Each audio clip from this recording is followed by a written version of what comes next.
Welcome to this explainer of World Cup Day 11. Okay, so something happened today that genuinely gave me chills. And no, I am really not exaggerating here.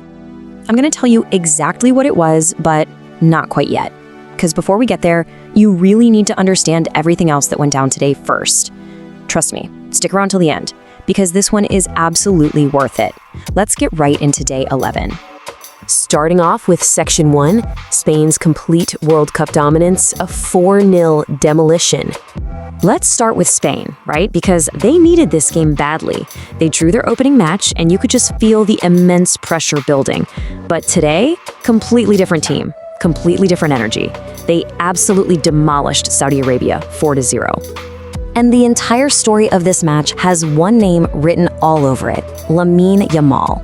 Listen, if you don't know this kid yet, you are about to. He's 18 years old, already one of the most talked about players on the entire planet. He's got millions of followers, endless highlight reels. He's the kind of player people genuinely stop scrolling for. And today, right in the 10th minute, he reminded everyone exactly why by scoring a genuinely brilliant goal. After Yamal's opener, Spain just didn't stop. Mikel Oyarzabal came in and scored twice in the space of just 3 minutes. And then Saudi Arabia's own defender accidentally turned the ball into his own net right after halftime. 4-0. The game was pretty much over before it even really started. It was such absolute one-way traffic that Saudi's captain actually picked up a yellow card just trying to intentionally slow things down. It didn't even matter. Spain even had a 5th goal ruled out by VAR for offside. That's how incredibly dominant this performance was. Honestly, is Yamal the most exciting young player in football right now? Because after today, I don't think there's much of an argument left. Moving on to Section 2, Japan makes World Cup history, the silent assassins strike. Now let's talk about the real moment of the day. Because while Spain was out there putting on a flashy show, Japan quietly made some massive history of their own, securing a 4-0 victory over Tunisia.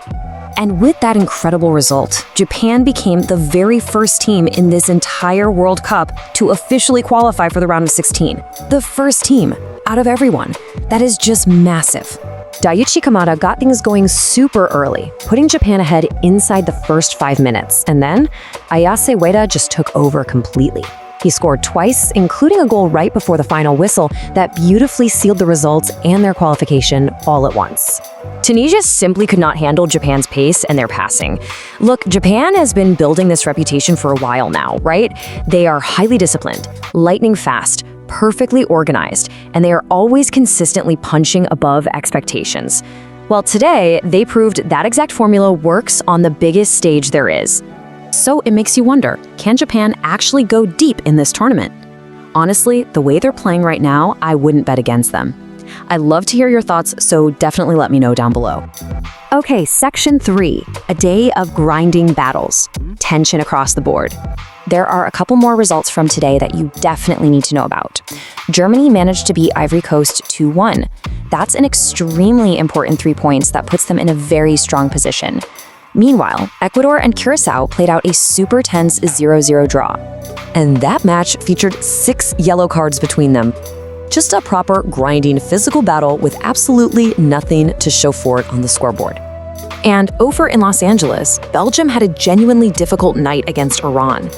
After drawing their opening match against Egypt, Belgium was desperate for a solid response, but Iran made things incredibly hard for them. Tensions were boiling over so much that Romelu Lukaku, literally one of the most recognizable names in this tournament, picked up a yellow card before halftime. The atmosphere in that stadium was just electric from start to finish. Let's check out Section 4, standings and upcoming matches, where the stakes are definitely rising. So here is exactly where things stand right now. Spain is sitting strong with 4 points in Group H. And as we just talked about, Japan has already booked their spot in the next round, the very first team to do it.